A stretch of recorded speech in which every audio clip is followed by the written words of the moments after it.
And we are live with another episode of White Noise. We haven't been together for a while. It's Jay Wamstead, educator in Atlanta, and Chris Stewart, better known as Citizen Stewart on Twitters. On the Twitters, I'm going to have to change the show title. We're going to have to call it "I Have White Friends," because people apparently, first of all, people are just all mixed up about what I am. I have a multiracial family, and I do in fact have white friends. I talk a lot about Black freedom and liberation, and 2 days ago, a Bernie bro online, because my online picture has me with the mask on, said that I'm white passing. Wow. Yeah, I didn't know what that meant exactly. I don't know if that's a compliment or not. I mean, I didn't know what to make of it. I was like, so does this mean I'm probationary white? Because if I'm probationary white, I should understand some things right now. So thus our show tonight, we are talking about the election results. And I feel like in some ways it's great to have this conversation because I'm flabbergasted by white voter behavior and white psychology just in general. As much as I think I've studied it my whole life, it doesn't always make sense to me. So that's you, Jay. Today is the day to for us to again be flabbergasted by that. Although we shouldn't be, right?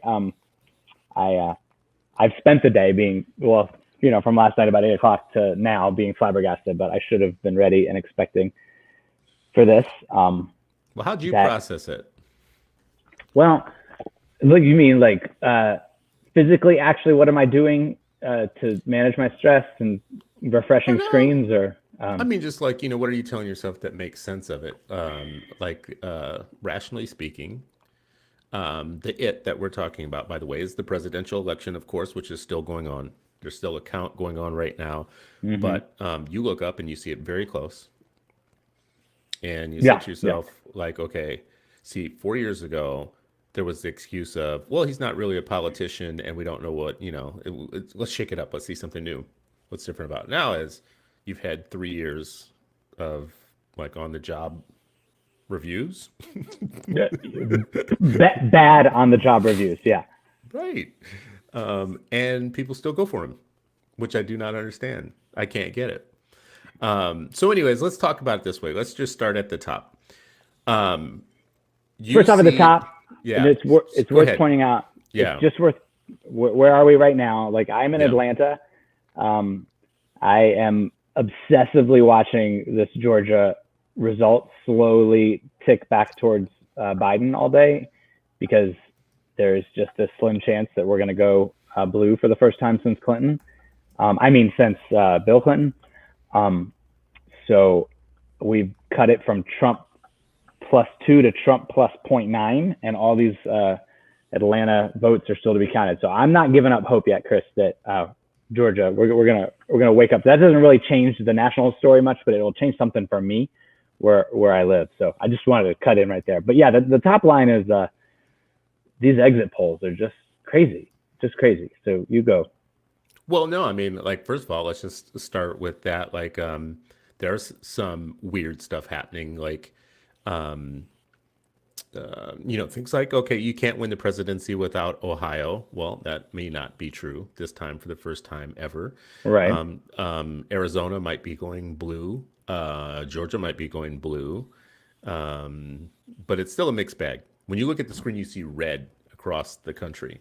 Yeah. And what I just wonder about, when I see all that red across the country, I just wonder what this guy would have needed to do for all of those people to say, well, I've had enough. Like, what could he possibly have done differently to have white folks say no? I don't know. I don't know what the answer to that is, or what's enough. I didn't really think we'd have like a 84 landslide or anything in terms of the map, but I am obviously just kind of stunned that we're still sitting here a day later, like, talking about this, because like you said, as far as on the job performance reviews, it just couldn't be worse the past couple of years, and especially the past couple of months, and especially the pandemic. And we even are spiking, the past 2 weeks, 3 weeks. And I don't know. And yet I'm looking at these exit poll numbers, and it's 58% of white men voted for Trump. According to this, whichever site I'm on, White women 55%. and white men, the only two Yeah, groups that he won, and he won those around last time around. So let me ask you a question that kind of cuts to the chase on some of this. If yeah, I spend all my day long in people of color Twitter or in Black Twitter specifically, there's just kind of some things we just take for granted as being true. Like, okay, this is a racist nation. White people are racist as hell. The only reason to vote for Donald Trump is because you actually do support racism. There's clearly no other reason, whatever. So I say all these things. There could be another person who's sitting right next to me who's a white person who's like offended by that, by what I yeah, just said, who would say like, I can think of a lot of reasons that my friends and family and others that we would totally support them, and it has nothing to do with racism. When you think about that, fairly just clearly seeing the world differently from two different perspectives, what's missing? Like,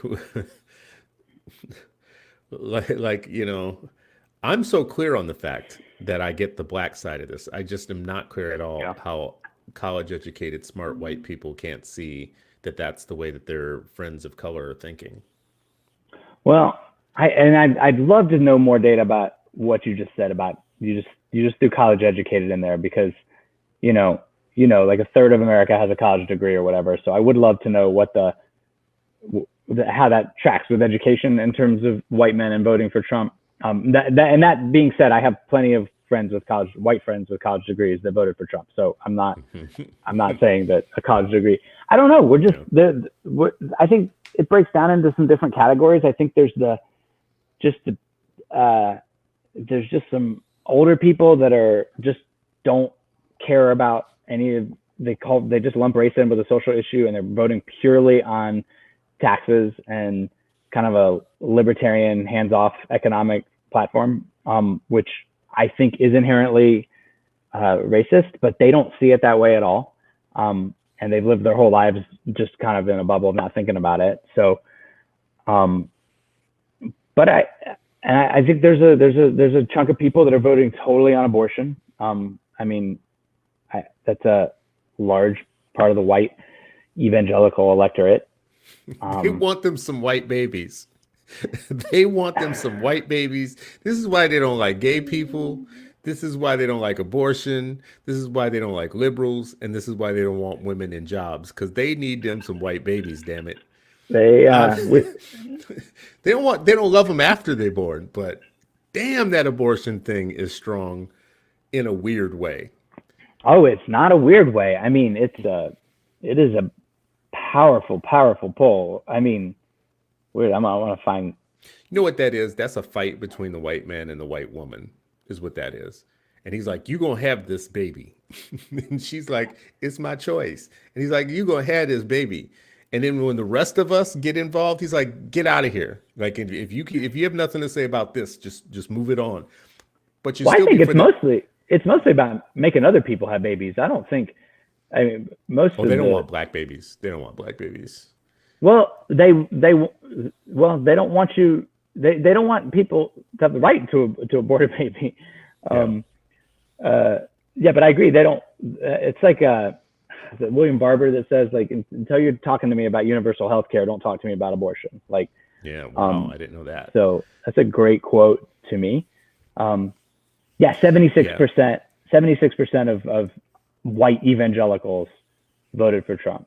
I mean, So that is like, first of all, that's a theological catastrophe. That's just like, yeah, I can't even start there. That's like theology wise, that's just so problematic. But I mean, come on, man. Like think about the chants. The chants are all around. The Muslims are going to attack us. The Mexicans are invading us. China has sent us this flu on purpose, the Kung flu, and that's what's ruining us so much right now. The Negroes are burning down Democrat cities, and they're about to come to the suburbs. At what part do you not just go like, yeah, dude, this is kind of racist? Like as a black person, you don't need it to like listen for any dog whistles or whatnot. You're just kind of like, yeah, oh, yeah. Okay, the Mexicans, the Muslims, the Chinese, the blacks, BLM. Anybody who crosses, so the things that white folks will stand for in that group, the Trump group, the Second Amendment, which is Hmm. guns to protect yourself, abortion to make sure that all the white babies get born, the police officers to make sure that you never have to worry about like the savages getting out of hand. That's why you super law. Second Amendment though is the one that kills me because it's like, what about the 13th and the 14th? It's so random to pick the Second Amendment. There's so many amendments you could pick, Well, right? it's the second one, Chris. You got to take them in Well, order. what about the first one? Um, no, Shit. we fixed that one. I Did think we? Wow. I think I think there's a large I think there's a large, and I think this probably cuts across all races and ethnicities, but and I guess it's something I want to talk to more just about men in general, the male vote. But I think there's a large percentage of people that are just attracted to the carnival atmosphere of this whole thing, and they there's a nostalgia, there's a certain amount of nostalgia for for MAGA, for the good old days, and then you mix that up with this just game show host that's willing to go in and just say all these crazy things and throw all these shots and bombs and I so this is what I don't know, and I'm not sure we're going to answer this question tonight. Is what percentage of these people actually think actually like are racist in the sense of they would answer questions on a survey in a way that would indicate they're racist. Now, I would argue that it's impossible to be born white and raised white in America and not be racist, right? So like, but that's an academic thought. So like, let's kind of put that aside and just talk about like these people that go to the Trump rallies, like that are, in for this white nationalist agenda. And I don't mean that in the sense of the KKK or anything. I just mean that in the sense of we're in for our white identity as Americans. I don't know. I don't know what percentage of them would show up racist on a survey. Does that make sense? No. Or not? Too much? Well, yeah, it's hard for me. I'm literally trying to figure out how it's so clear to people of color and black people that Yeah. that voting for this guy it's just proof positive of your racism. And how another group, it's almost like the Confederate flag, like looking Mm-hmm. at the Confederate flag and saying, this is just my heritage. It has nothing to do with slavery. And it's like, dude, you live in Minnesota. That is not your heritage. Your people died on the wrong side of that flag, right? Like we sent caravans of people down south to fight and they killed you with that flag. And you're putting it on your truck like, oh, it's just my heritage. It's just a flag. And I don't get how people don't see that the whole Trump thing is pretty similar. I mean, I don't know either. I mean, but I spend a large amount of time. I mean, I don't know. To me, it's the same thing about like I don't know how you can be a woman or love a woman as a daughter, wife, partner, sister, whatever, and like vote for Trump. He hates women. Like he likes Mm-hmm. very, very beautiful women for a certain amount of time, and then he's done. And everyone else, he seems to have nothing but disdain for them. Yeah. And Yeah. yet women, white women, overwhelmingly voted for him. I don't get that either. White men, at least I get the attraction of the alpha male. Yeah. I don't understand I mean, I is don't he an understand alpha women. male really though? Like Well, honestly, this is the other thing I don't understand. If white guys are gonna pick like an alpha male, like I get shit like John Cena, if he ran for president or something like this. Is Trump really an alpha male? I mean, is that really the best we can do? Like, if you wanted to, like, I mean, listen, Schwarzenegger ran in California and won. He was governor of California. That makes sense. It's the Terminator. Mm, I well, mean, if you combine the money with the veneer of success, right? I he's mean, broke. that well, he's cash It's rich. $750 in taxes or whatnot. What was I So going to ask you about him? So go ahead. I heard the argument. I think it was from Tracy McMillan. It's not Cotton. It's Cotton, or what? I think this is who I heard it from, that this is one of the reasons, the alpha male argument is one of the reasons for the higher percentage of black men that vote for him Yeah. than black women. And I'm looking at that, it's like 18 versus 8. So 18% of black, and this is just, again, one exit poll I'm looking at, New York Times, I think. So 18% of black men supposedly voted for him, 8% of women. And that number will obviously change in the coming months. Yeah. As opposed to, but that's 36% of Latino men, Right. which is the second So highest subgroup. this is what I want to say about that alpha male thing too on the black side. So, how does she account for the doubling of the percentage? Because the black males didn't double; they went up a few points from from last time. Black women doubled. So there's this convenient conversation that's taking place online where black women, especially those who are on the progressive white side of things and enjoy feminism a little too much, are dragging black men, and it's becoming a problem because black men are starting to strike back, and it's becoming a Twitter fight. It's really interesting to watch, but black men have had enough. And the black male number is almost identical to last time. You're absolutely right. I mean, I'm looking at it. Yeah, it's pretty close. But black women doubled. They went from 4 to 8. Something pretty close to that. I think maybe it was 3 or 4. Before. So what would cause for them for the doubling? I get the Latino thing. I mean, listen, there are many many Latino people are racialized as white. So in the United States are racialized as white. So it's kind of a funky number to look at. Like, he got this much of the Latino vote. I want to know how much of that Latino vote are not Latinos that are racialized as white. First of all. And then the second thing is, and it's still worth pointing out, even the relatively higher Latino vote, still, like when you just break it down by white and non-white, like 57% of white people voted for him and 72% didn't. I mean, voted for Biden, so 72% of non-white people. So like non-white people overwhelmingly vote for Biden and white people overwhelmingly voted for Trump. So, I mean, however that all goes. Well, okay, so here's the question. If you look at all of those groups, Biden wins every single group, just like Hillary won every single group, except for white men and white women. Sure. And just like last time, Trump wins white men, white women. Just like most times, Republicans win white men and white women.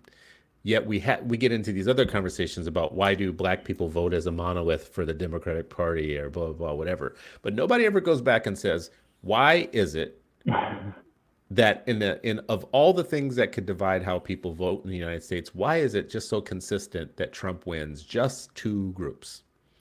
And all these other groups in America vote for something different.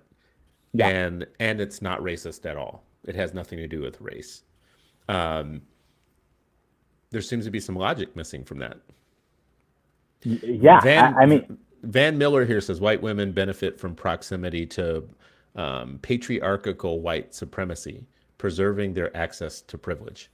And I've heard this before. I've said it, I think, probably before, in that white women and white men are a team. So people need to stop acting like, like white women are part of, are like probationary part of the oppressed classes. They are not. They are a team. They vote in tandem and they win the presidency. And it is the reason why so much of that map is red right now across the country. Well, speaking of white women, I mean, again, these are preliminary numbers this year, but if you're looking at like 2016 exit polls, which is a pretty solid number, like supposedly like 52% of white women voted for Trump. And yesterday, supposedly 55% of white women voted for Trump. So that number actually rose. So all the suburb argument, which people like denigrated him for, vilified him for, called it a racist dog whistle, but it worked, right? I mean, he at least kept his white women, he kept his share and maybe increased it. I mean, like that's again, after 4 years of hating women, the man hates women. The man is such a misogynist. And yet, there's just what you said. White people are a team, and that team is protecting the economic value of their white skin, right? I mean, there might be something good to come of this, though.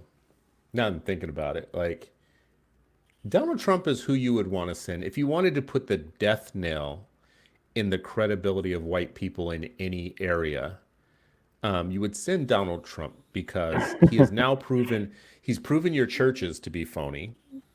So Yep. your Yeah. churches will put up with any kind of anti-biblical behavior as long as he does racism well.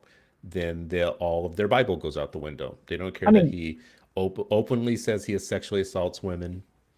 Openly says that greed is good, basically, divides people, all that. So he throws your churches out. He also throws merit out of the window. This whole sure. idea that the reason that white men are doing better in life is because they study hard, they work hard, they blah blah blah. This guy inherited $100 million, lost most of it, lost it again and again and again, and has been living his entire life like this gilded life as a constant economic loser who constantly finds a loophole and a way out. So he kills white merit, he kills white theology, he kills the moral high ground. Because all you have to do is say, okay, let's make him black and see how long he remains president, doing everything he did over the last 4 years. Sure. 0 minutes. How long would Obama have had lasted if McCain died, and then Obama, after he died, criticized him? He wouldn't have lasted 5 minutes, right? He wouldn't. He definitely. I mean, come on, There's man. a The Access Hollywood tapes. That would have been the end of everything, right there.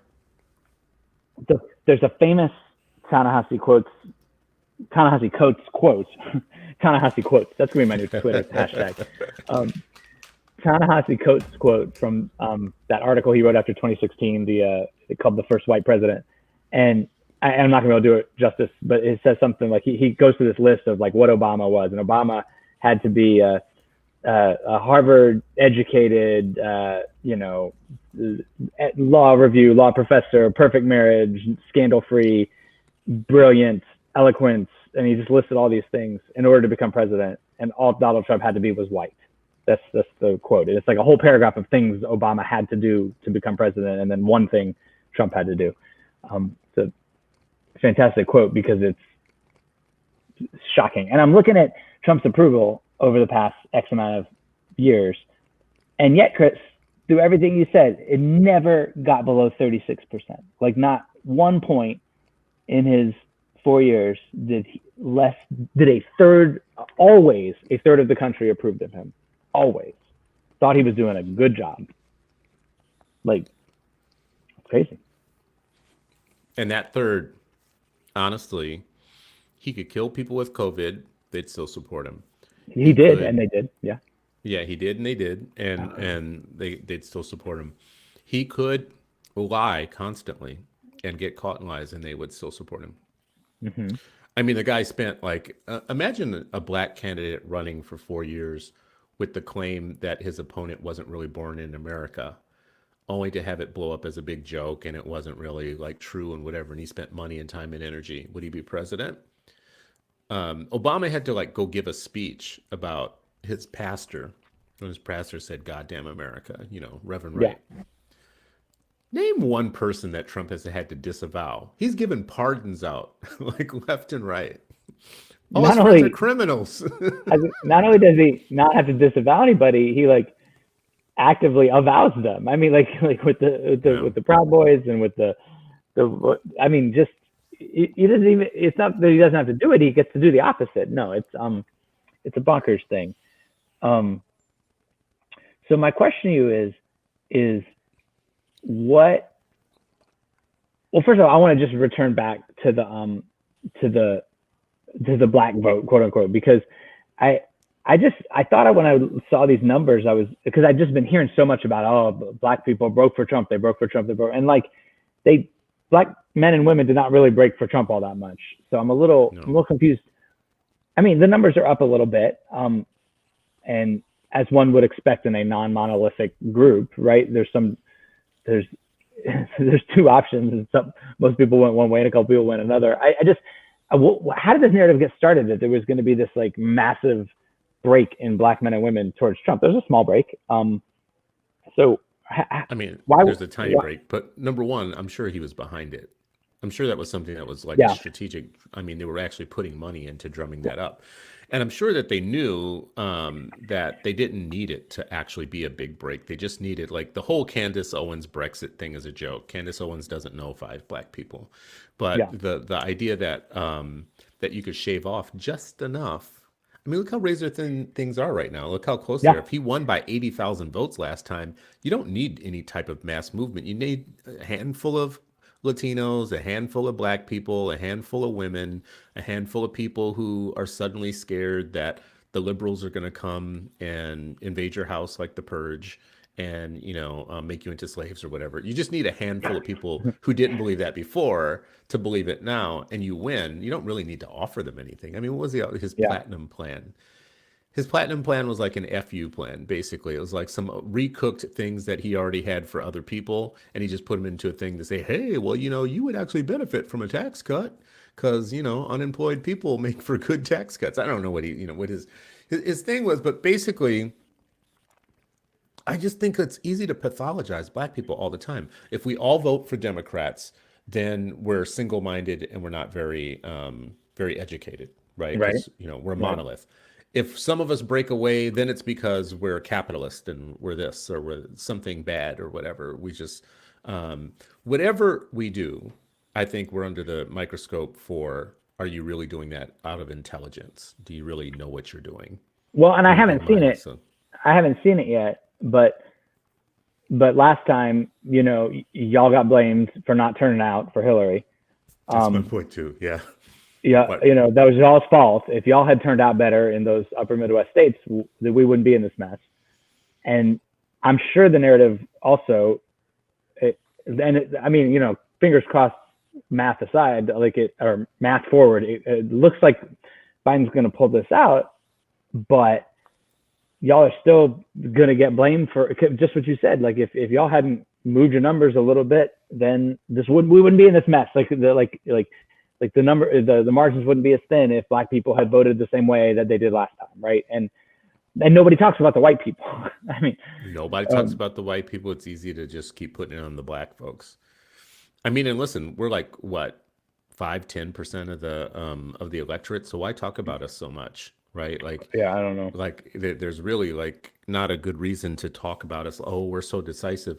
Well, yeah, in some ways we are decisive. Right now, if he does pull it out, he's going to pull it out because of places in Michigan and Wisconsin, like around Milwaukee and around Detroit, Wayne County, and those areas are going to come in for him, and he's probably going to win because of us in some ways. If he does win, still doesn't get me to the point where I understand, like, even if he does win and it's just all over tomorrow, let's just say like tomorrow or this weekend, we have President-elect Biden and it's almost all over.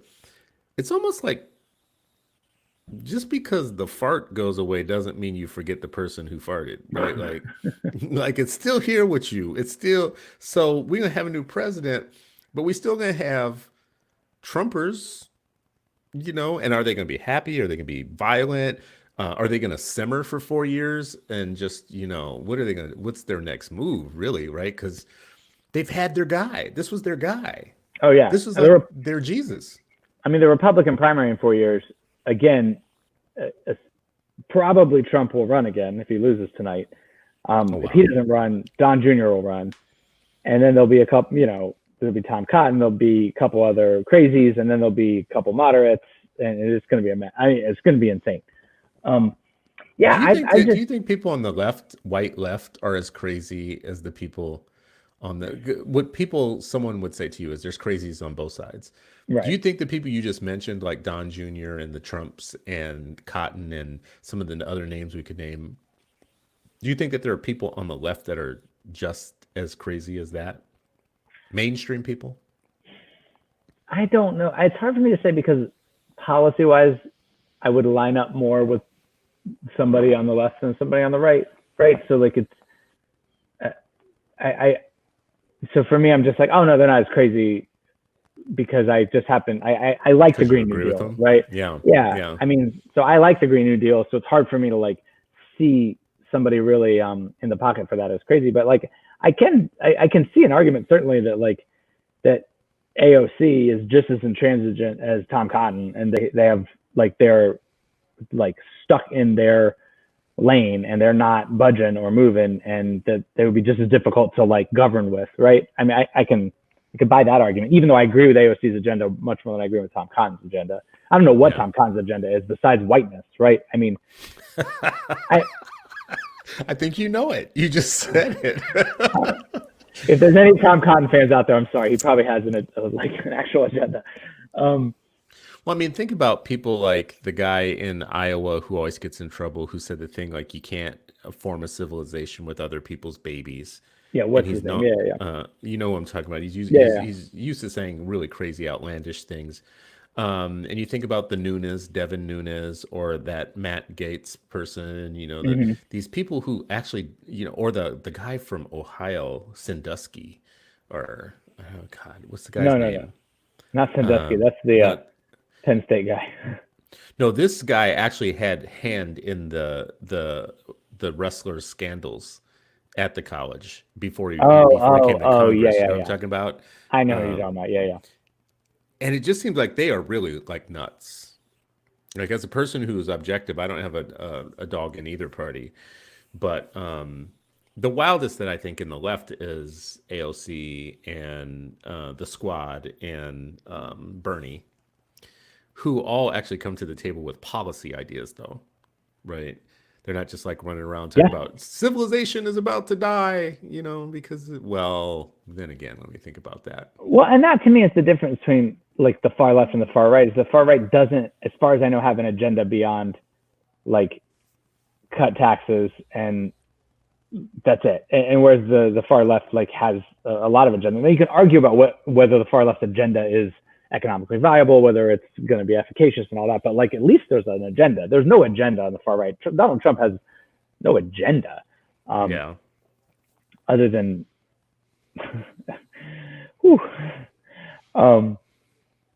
so this is, can I ask you a question? Sure.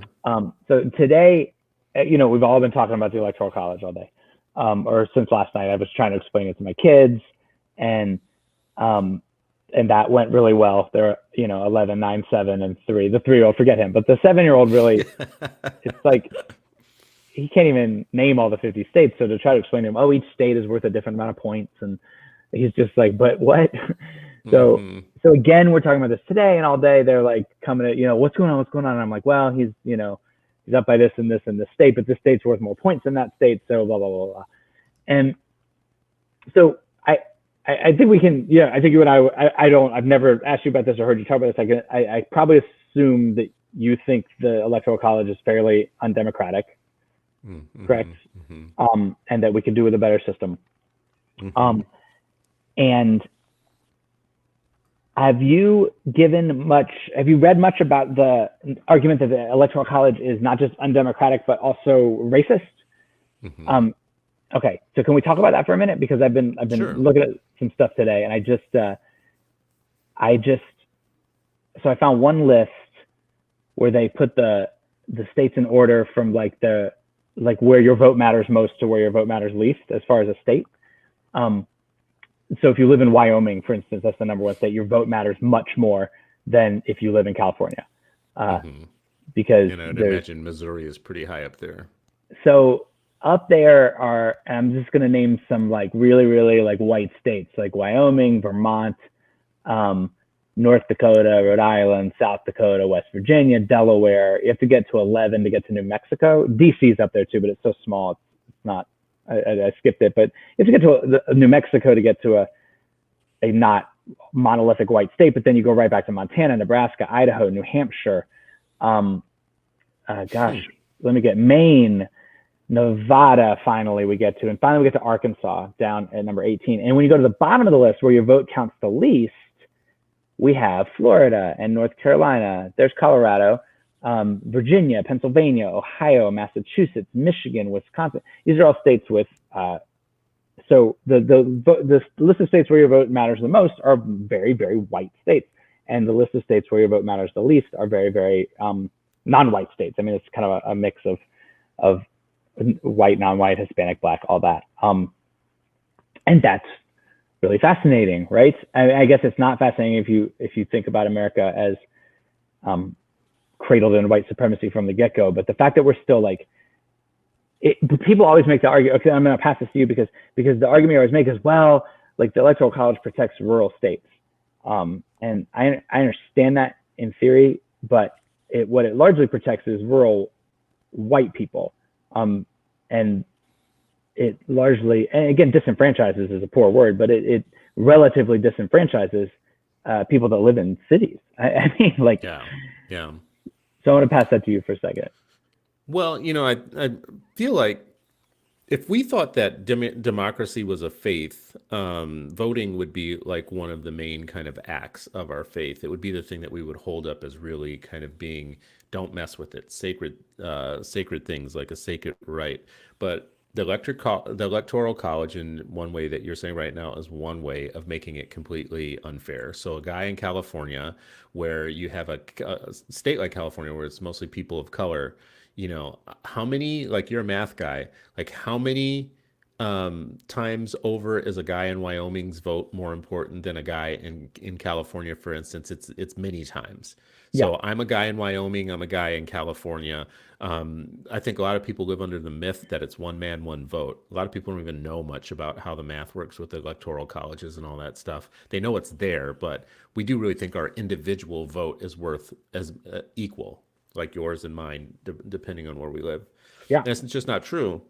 But man, like, listen, the thing, so yes, I think this is a problem. And I think it's like one of those it'd be like changing the Constitution in some way, where it would be like a big fight and a lot of talking and whatnot. But the idea that you have whole groups of people because they because they served time for doing a crime and they're finished with their crime, and that still can impact their fundamental right to be able to vote again, even though you're not suspending their right to be taxed.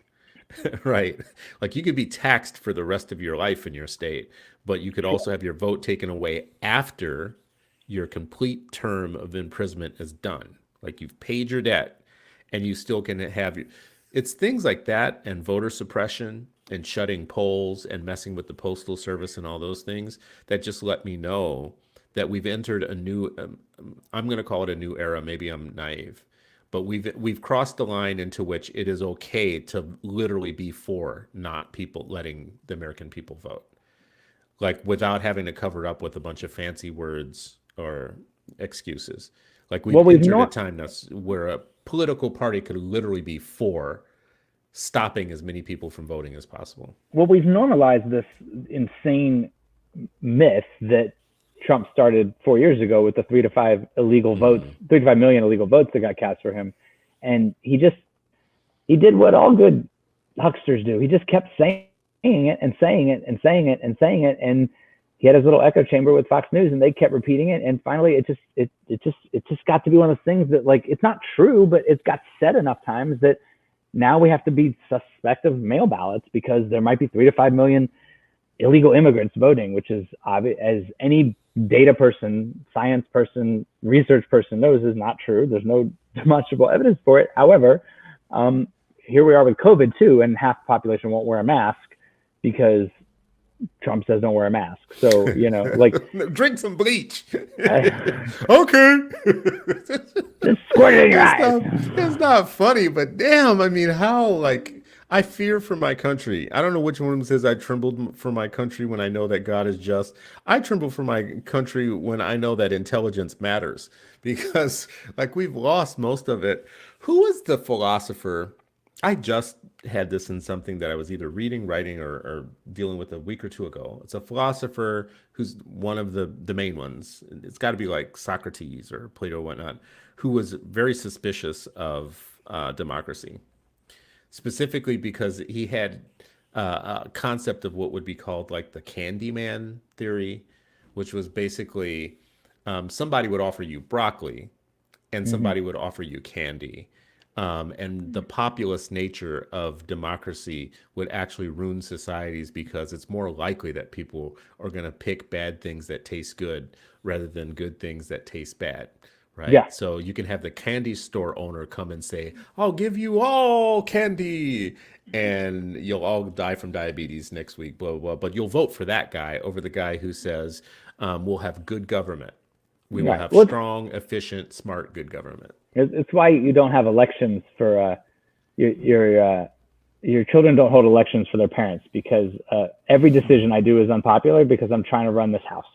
Like Right. Dad lets us have cake for breakfast. good old dad. His poll numbers went up. No, when I was in high school, we got for senior class president, we got this guy elected because we did a really ridiculous skit on election day. Instead of a speech, like other people gave speeches, and with this guy, we like brought out boomboxes. I don't know if you remember boomboxes, Chris. Yeah. Okay. We brought out Back in my boomboxes day. and sang some songs and did dance. I don't know what was going. It's not important. The point is other people gave speeches, and we did this like show for this kid. And who got elected? The guy with the show. Did he have any like business being student body president? No, he just had the best show.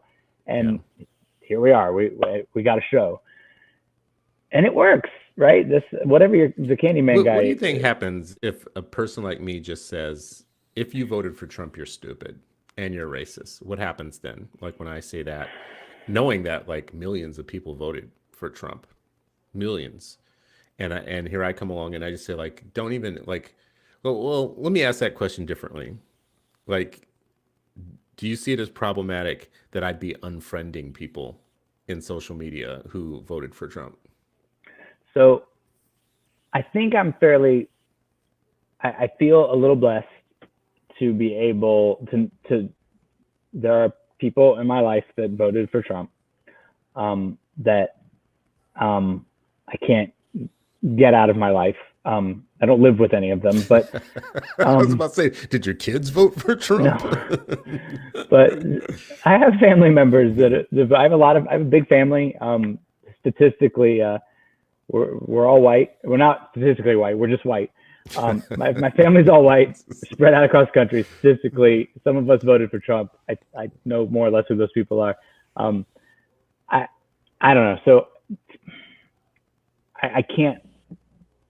I have to keep searching for some other explanation, I guess. I can't just be like, that's stupid. It feels stupid to me, especially today as I'm sitting here watching this website.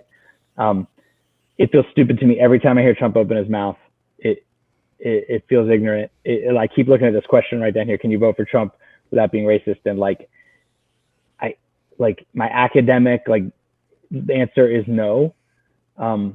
It's to equate a vote for Trump for racism, but like my experiential answer of like talking to people about it is like it's more complicated than that, I guess. I don't know. Well, tell me. I'm interested. That's what this show is supposed to be about. I want to learn. I want to know, like, what's the complication? So literally, this happened 4 years ago too, said on Facebook, please unfriend me if you are like going to be anywhere near the territory of Trumpism. Like I don't need it in my timeline for one, and I actually don't need to know you. So just save me and save you the grief. Let's just, help each other out. And thankfully people complied. And the ones who didn't, I actually got rid of them. I actually just unfriended them. Well, I just had to do a second round of that this time around because, people especially me, because I'm a libertarian. So people in my world, hide that part of it for the stuff that we're working on together. They don't talk about it. But then election time comes and they let it slip. Oh, can you believe those crazy BLM people are going to take over and all of a sudden I'm a racist because Trump, blah, blah. And it's like, well, thank you for saying that. Goodbye. I was going to say, a libertarian, I've known many a libertarian to vote for Trump. I think that's the natural place to vote. Well, I mean, yeah, I guess that would be depending on how deep into libertarianism you are. On the surface, I think there's a lot of progressives who just think every libertarian is a fiscal libertarian and that's it. And they don't know anything any deeper than that. Right. But I mean, if you got legal weed anytime recently, I bet you that there's a lot of libertarians that are participating in your campaigns. Right. Yeah. There's a whole other side of this or whatnot. So the ones that, for instance, the libertarians that are the closest to me would never be for the over-policing. They hate Trump. They would never be for any of the police state stuff, the lock them up stuff, the civil liberties problems, the criminalization of people for dumb reasons, all of that. He would have a problem with. So they wouldn't agree with progressives on more things like tax policies and probably social programs.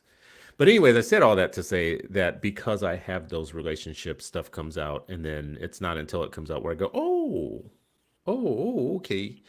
You thought we were like co-racists, right? Like, I'm not your racist. I'm not your racist affirming friend. No, no, no. So I cut him off. Anyways, I think I cut you off. You were saying there's people in your lives who voted for Trump that you can't necessarily do what I do because it's kind of a luxury, I guess, for me to be able to do that. Um, so how do you think about it, though? I mean, what do how do you get? Well, it's part of I mean, we've been talking about this from the beginning. I mean, you and I, and not the beginning tonight, just the beginning of our conversations is just this sense of like how much automatic unconscious racism I think a lot of white people have, and meaning that like we are just so disconnected unless and I know that's hard. I know that's hard to square. I know if you're Black, it feels ridiculous to like to say that, oh, like we just don't think about it. But it's a luxury that most white people have to not think about it if they don't want to, and they can tune in June when after George Floyd was killed and everything's going on. They can take a couple of selfies, and then they can tune out in July and go to the beach. And I just that's what a lot of them do. That's what a lot of us do. And so again, it gets back to that, like, is it vote for Trump a vote for like white nationalism? Yes. I mean, like there's so little like traditional republicanism in his quote unquote platform. It's largely just built on white identity and a mythical American history, right? But I think a lot of white people are voting. They're voting unconsciously for that white nationalism. I guess that's all I can say. Is they are voting for the tax policy. They're voting for abortion, like we talked about. They're voting for gun rights, and they're just holding their nose. How do they feel about all the other stuff? How do they feel about the Islamophobia, the racism, the white supremacy, the Proud Boys, the lying, the cheating on things? I think what they think, and this is like kind of, I wish I could remember where this quote came from, but it was something in I was reading about in Carol Anderson and White Rage about the way we took race after Jim Crow. We took racism and we made it like personal, right? And so a white person, if they don't feel racist, right? if they don't feel prejudiced, then they don't think Donald Trump's platform of racism affects them at all, right? Mm-hmm. And so in a sense, it's like you're arguing. I don't know if you've ever had a kid that like was convinced they didn't fall asleep the night before, and they were like, no, I never fell asleep. I don't even remember falling asleep. All I remember was like just sat and tossed and turned, and then it's time to get up. Like, and you can't convince that child they fell asleep actually, right?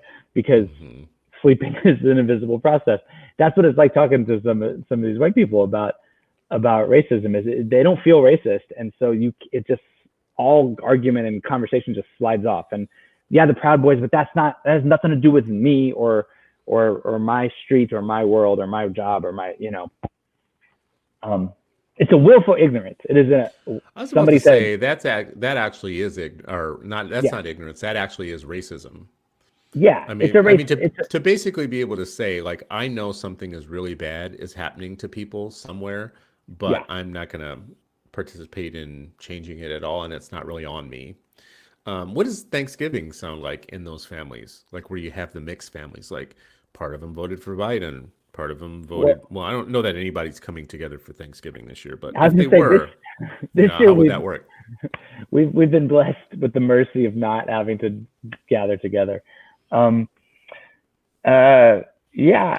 I mean, take me into that room though, where there are no people of color. It's a family gathering. It's obvious that there's age differences. So some did the Trump thing, some did the Biden thing, and some even maybe a granddaughter here or there did the Bernie thing all at one dinner, and everybody's grabbing the plates.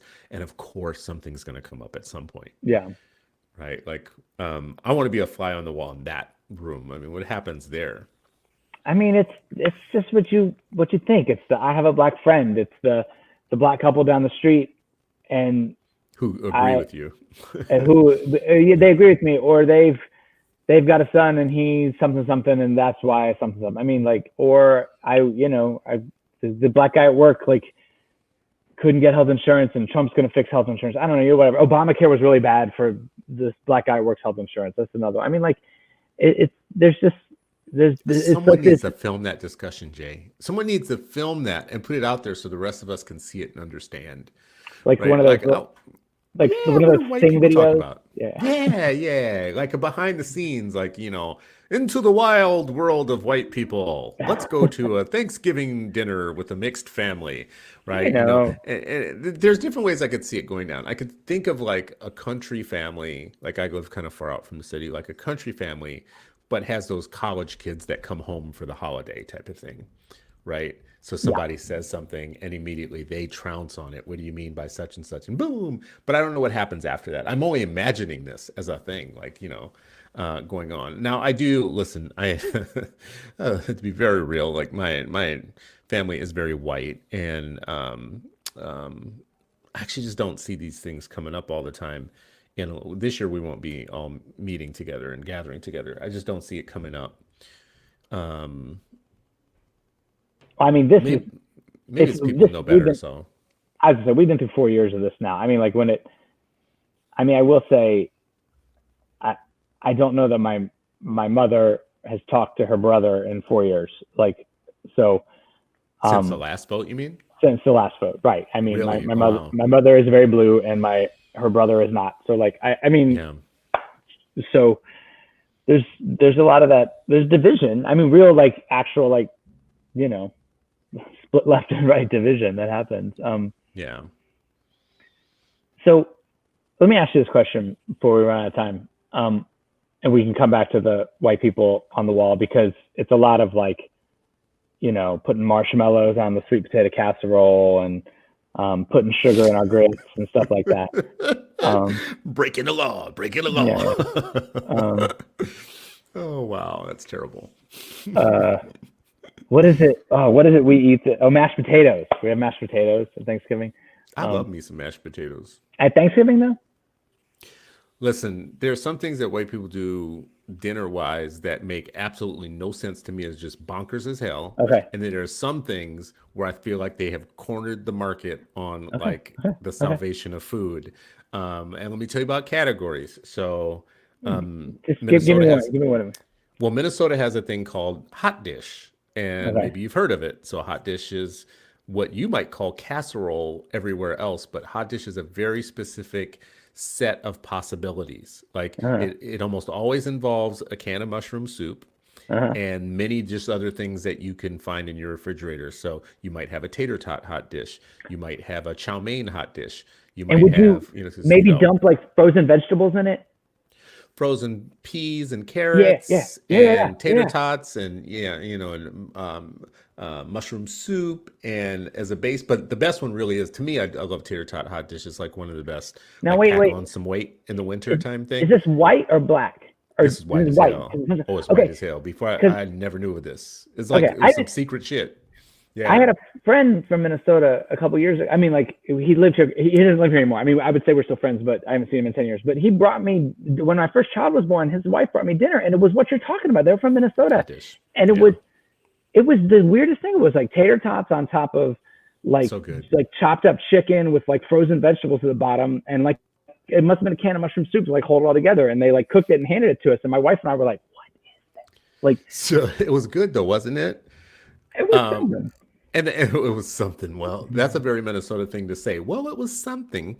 So when my family actually moved up to Minnesota after Katrina, a lot of my family came up, and we had prepared a house for them. And in perfect Minnesota fashion, we put out the word that, my family had been displaced. And people showed up with a washer and dryer. They got jobs. Someone brought a minivan and gave it to them. People came and cleaned. And here we don't say clean house or whatever, we just say clean. So they cleaned everything, top to bottom, washed walls and all that. Set them up with beds, the whole thing. It was beautiful. But one thing they made for sure was that the refrigerator had multiple hot dishes ready to go. All you had to do was pop them in the refrigerator. I mean, pop them in the oven, and they were good to go. So all the different varieties. One of the best things in culinary world white people have ever done. It's Hot it's dish. it's hot dish. It's Okay. hands down. If you're ever super hungry and it's cold out or whatever, you're good to go. Like it's a meal. It's a meal and a meal. But then there's other shit y'all do, like Sure. uncooked ramen noodles and salads and shit. Like I don't know what that is. I have no idea like what is going on there and where that started. But I'd like to find a person who did it and put them in jail because you cook ramen noodles and you eat them as ramen. They're not salad fodder. You crunch them up, put them on the top. No, It's that's so it's like a gross. crouton. That makes sense. That makes sense to That's so me. gross. But Um, anyways, you weren't asking me about my favorite white no, foods. yeah. No, let me ask you a question. Yeah, what I were was you asking really, me?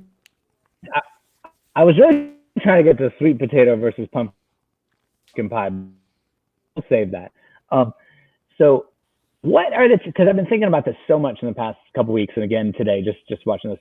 Like, I just want to hear, I want to just hear what you think for a couple seconds, and we close out or whatever. About any possibility of a third party, because as far as functional democracies go, like all throughout Europe, and most of them have 4 parties, 3 parties, 4 parties, and I just keep thinking. And I was just looking at these numbers. I couldn't find exact numbers, but like something like 60% of Americans support the right to abortion in most cases, right? They support a very like expansive view of Roe v. Wade.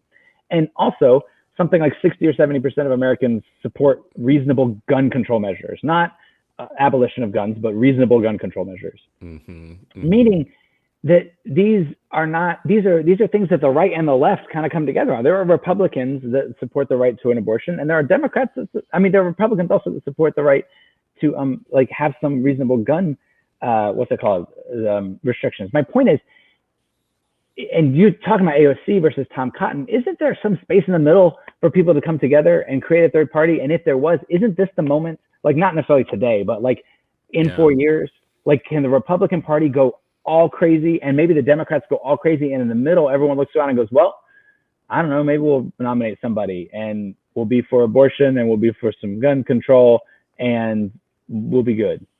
So what do you think? I believe in it. So I actually, so I voted for Green Party twice for presidency, and that's when Ralph Nader ran. And so I was a big Ralph Nader supporter, and I thought it was really important because he built a lot of common ground that didn't exist before then. Like he was like a straight up good government guy, and he wasn't wild in any way, shape, or form. He believed in consumer protections, but he also believed in a fair society. And it was interesting to me the hodgepodge of people that rallied around that. And if people go back and look at that, that wasn't an insignificant race, because Democrats hated the idea that even existed because they knew that it was impactful. So we can't pretend like third parties aren't impactful. I also worked a little bit on Jesse Ventura's campaign when he won governor of Minnesota. And that was an interesting thing for me to see the way that the Republicans and the Democrats behaved once they had a third actor that they couldn't throw away. Like once there was a guy who was in control, it changed the politics. That was kind of a lesson for me of like, these things are possible and you can do them. I think what people get hung up on is they're so in the duopoly. They're so in the blue or red, the A team or B team, that they feel like if they peel off and try and start something even different for any amount of time, it'll allow the other team to crush their team, right? So there's fear. Yeah. But I think it's a great idea. I think that there's also examples right now if you start locally, right? Not try and go do the big national third party thing, but run nuisance candidates, run candidates in local elections that will put the two parties on the hot seat constantly. Form a pressure party. This is something I've been talking to friends locally here about. Form a party that's just a pressure party, meaning you're not running every time to win. You're running to get enough to be on the ballot and get on the stage and start taking votes from people so you can give them pressure next time around. Right. So if you take that I have to win every time out of it, you still have some strategic possibilities. I'd love it. I'd love to see it happen. I've voted Green Party. I've voted Libertarian Party. I've voted for Democrat. I've never voted for Republican. So, I think I read today that in 92, Clinton won with like 42% of the vote or something. I think I could have that number. Bill 42, Clinton. 43. Yeah, I didn't vote for Bill Clinton either time. But my point is that was created by Perot, right? Like Perot created the situation where, I mean, I was just reading about this today, which is just I've been thinking about it for a long time. But I think I voted for Perot. So to win with just 43% of the vote is pretty low, right? But that's because Perot, like you said, peeled off enough from kind of both sides, but more from Bush, apparently, Herbert Walker Bush, and enabled Clinton to get through with 43%. I don't know. You know what? Perot was a billionaire who ran on his third party, and he formed the Reform Party. I remember this now, so I did vote for Perot. And actually, that party is what Jesse Ventura ran on in Minnesota. When was that? When was Ventura? So, good question. I would get the years goofed up. It's, I mean, 90s, 2000s. I just can't remember. 2000s, yeah. It's okay, 2000s, okay, yeah. Okay. I can't remember which cycle though he was in, but I know Ross Perot was the precursor because Ross Perot started the Reform Party. Jesse ran as the Reform Party, which eventually became the Independence Party. And I only brought that up to say that Perot had enough money to run as a third party and get on the ballot and in the debates. So here he is in the debates, this little short guy, funny guy. But this time around, if you notice, like Bloomberg didn't run on a third party independent, but he should have. Bernie didn't run as a third party independent, but he should have. Right? Like these guys have big enough platforms to where they could have made a difference. They could have done some real damage in this election running as a third party. But they wanted to win, and that's speaking to your point. If they both lost. No, I know that, but like, but if they had just been about bad strategy.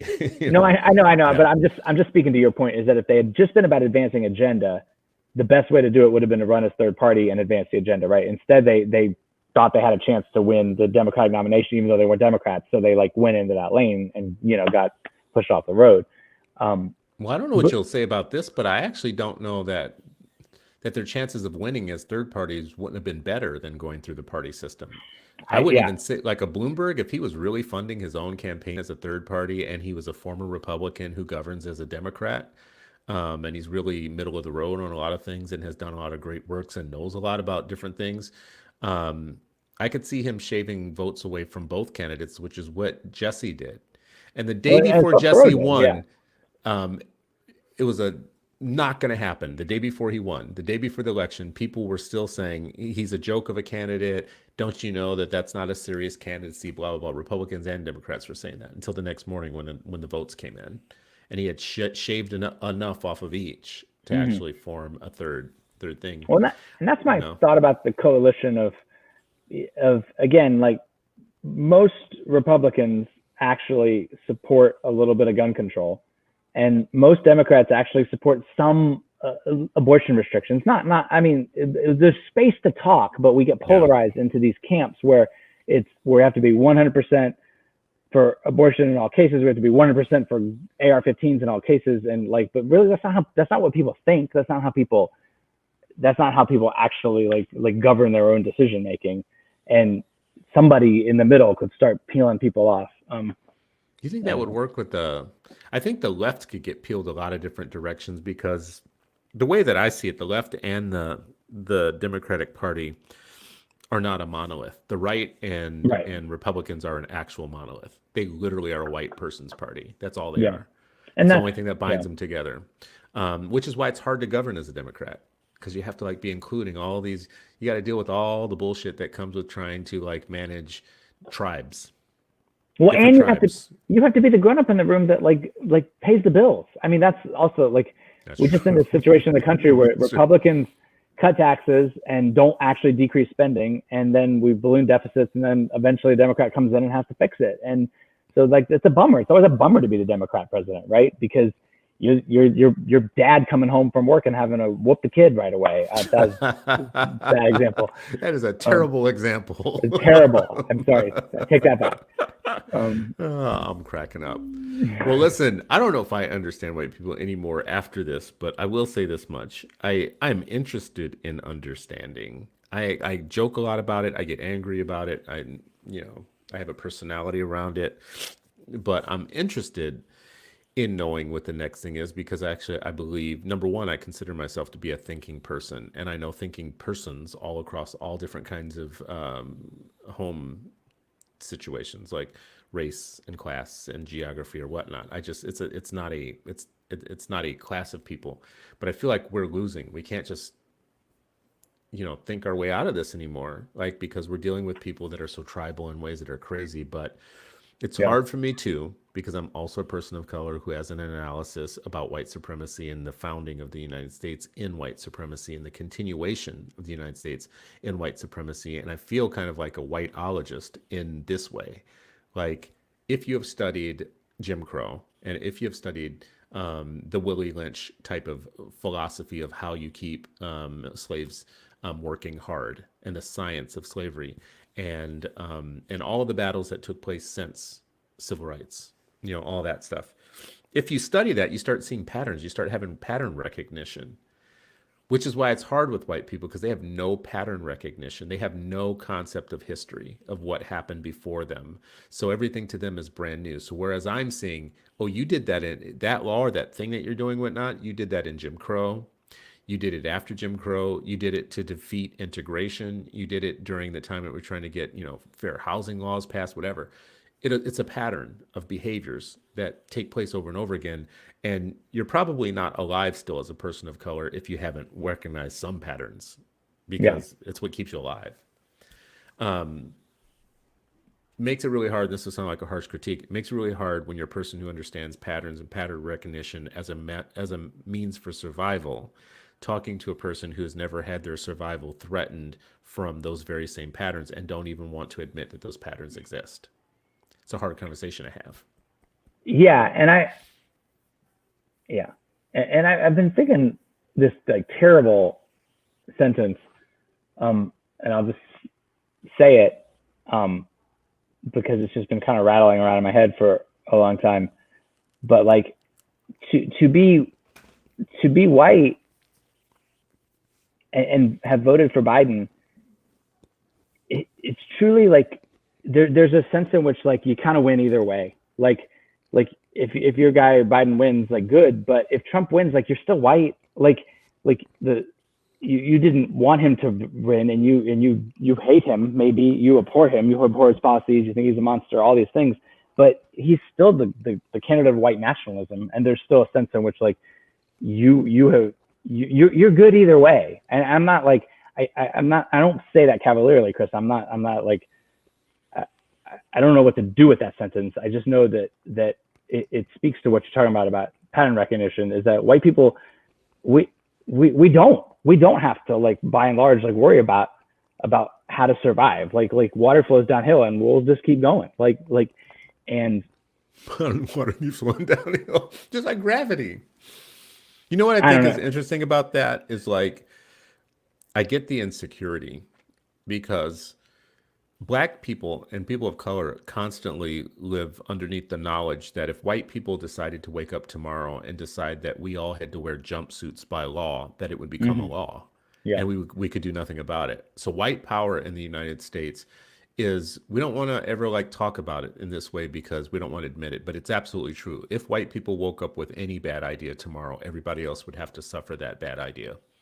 Like right now, we're about to have to like wait on pins and needles to see if we have to suffer another 3 or 4 years of the worst possible presidency in the history of the United States.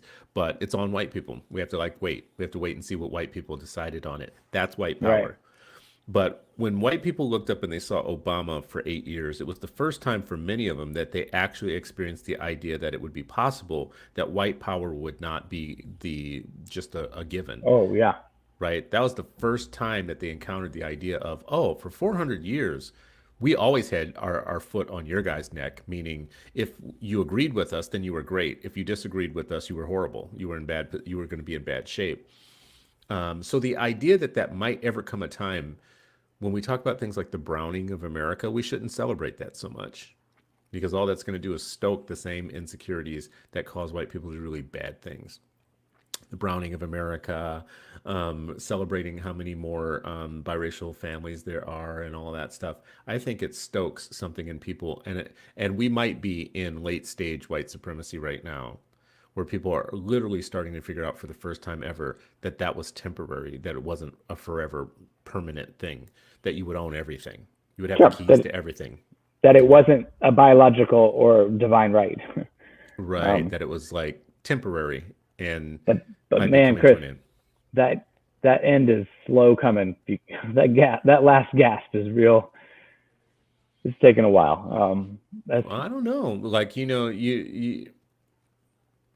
I don't know. You never know how, um, if you know anything about history, I think there were so many people who fell and didn't know on the day that they fell that that was going to be the day that they fell. yeah, Like Egypt, Rome, Greece.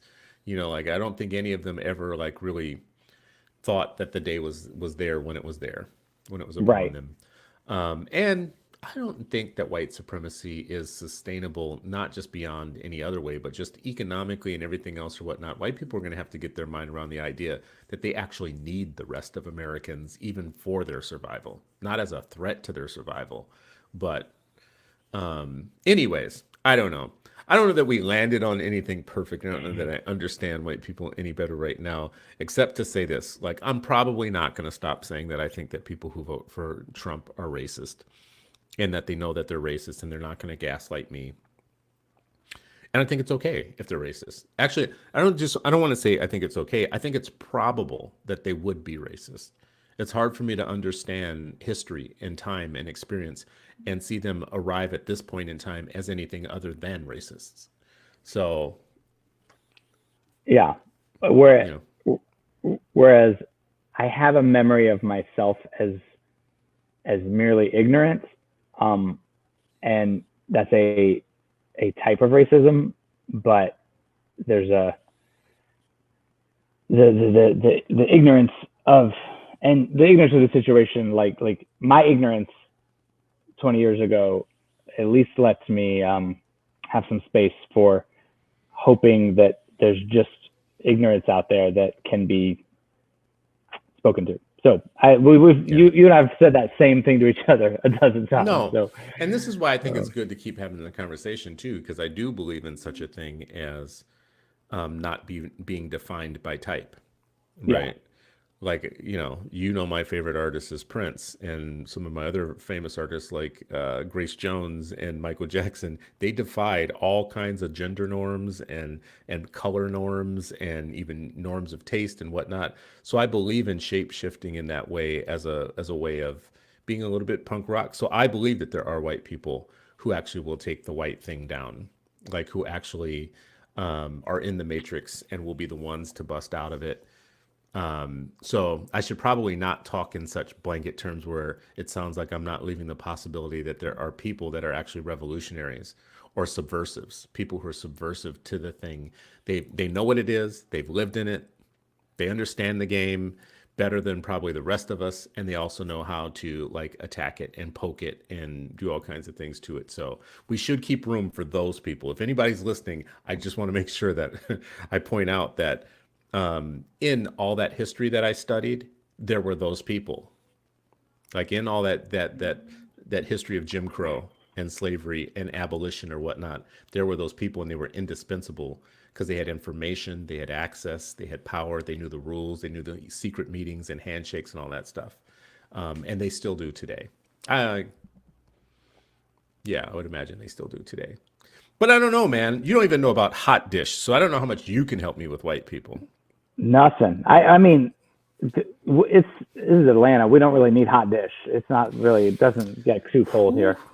You know what's so funny about Atlanta people and just the Southern white people is I said this when I moved to Minnesota years ago, especially in Louisiana. This is true that the white people in the South are closer to black people than the black people in the North. Oh yeah, yeah. Same diet, eat the same shit. It's so funny. There's a quote too. I read. God, where was it? Just reading this. So like the white people in the South too have this history of like globally being more racist, right? The South is like has more like umbrella racism, but white people in the South like individually like knew black people better than the white people up north, and like always had black people in their lives that they like were warm with, at least. I'm not saying they weren't racist or like it wasn't a paternalistic situation, but like, you know what I'm saying? Like, Yeah. have you read about that? Anyway, the point is that's how that happened. That's how we have all these like weird relationships. It's because of possible that. to go down south as a person of color and get invited to dinner at a white person's house who is pretty racist and in some ways like super racist, and have a full meal that you love and dinner and have a good time. Yeah, And it's possible to move to Minnesota or the Midwest and not have anybody invite you to dinner for 4 years and be alone in the cold North for that period of time. It's a weird kind of situation where things are more nuanced than they look oftentimes, especially when we talk about racism. There's a northern version of racism that that is much colder than like sure. southern racism. Like we like to look down our nose a lot of times at the South. I don't know why. I really don't know why. Because, Well, you know, the lines are cleaner and more obvious here, right? I mean, that's what they've always said. I'll take Like, the southern races with better food. Except for hot dish. I got to keep coming back to this. It's very good, man. you You're gonna have gotta to try give it them one the time. hot dish. You know what I'm gonna do? I'm gonna send you a cold pack hot dish if I can find a way to mail you a cold pack hot dish, That's because you're gonna need this in one of the Atlanta. weirder So things you've ever said. yeah, it's gonna Um, happen. Yeah, it's gonna happen. I do weird stuff all the time. This is one of them. You know, we're gonna make this happen. So, anyways, I know we got to wrap. There was a lot of participation in the comments. I think there was a lot of people agreeing with us, and um, I don't think we had any Republicans in the feed. So, it wasn't anybody who was saying, you know, well, I think you guys are getting them wrong. You know, I think you're reading them the wrong way, which I would love to hear from. You know, we should find us yeah, a good Republican person who's willing to have the conversation, who voted for Trump, who doesn't consider themselves to be a racist and or you know in support of white supremacists, and who doesn't put uncooked ramen noodles on salad. I'm gonna try to find that person for us, Chris. That's gonna be my Do goal. that. Okay, you find All that person for us, and we'll do the show. Any parting words? right. Georgia's about to become, center of the universe. We're gonna have a Senate runoff. 70% of white Georgians voted for Trump. So I'm not thinking too highly about the Senate runoff, but Yeah. it's going to be real exciting. So I'll come back to you in a couple of weeks. We can talk all about all this again. You know, and I don't want to get too far into it, but so there was an African American in Georgia. He's going to do a runoff with one of the challengers. So there were three of them, and one falls off, and then two have a runoff, right? Well, I But mean, there's really 12 of them, but yeah, only 3 of them had a real shot. real shot. So the one who fell off, though, don't his votes just go to? So this guy's going to lose anyways, right? Doesn't his opponent just collect all that other person's votes? No, I mean, they they literally revote. So Yeah, they'll revote, but I mean, won't she just take all the rest of the conservative or won't she corral all those other votes? that is probably what will happen. But stranger things have happened, right? I mean, they both This were, is true. they were both trying to curry up to Trump, and I don't know what happens if Trump is lame duck. So it could Is be it interesting. Jessica says it's Warmock and Loeffler? Yeah, Warmock or Warnock. Warnock. This sounds like the worst law firm ever. Warnock and Loeffler. Yeah. Hey, have you got hit by a car? Call us. Wow, Warnock and Loeffler. So who fell off? Loeffler No, fell off? Collins fell off. So Oh, Collins fell off. was the Okay. So all so right. Well, I'll be watching Collins, this. yeah, it's going to be. I mean, if at very least there'll be a lot of. We'll get Obama in the state. We'll get Biden in the state. It's going to be real exciting. So I don't know. Yeah, Actually, Jessica says it's not that strange. Jessica's like, not that strange, but okay. All right, gotcha. Well, listen, I appreciate this. As always, I want the world to know I have white friends. We don't always eat the same thing or vote for the same people, see things the same way, but actually I have family members who are white. So I am truly trying to understand when I do these things, but I don't understand it in a way. I have a very clear analysis of racism, and I think and that requires me to just call it as I see it when I see it. But next time we talk, my friend, we will have a president.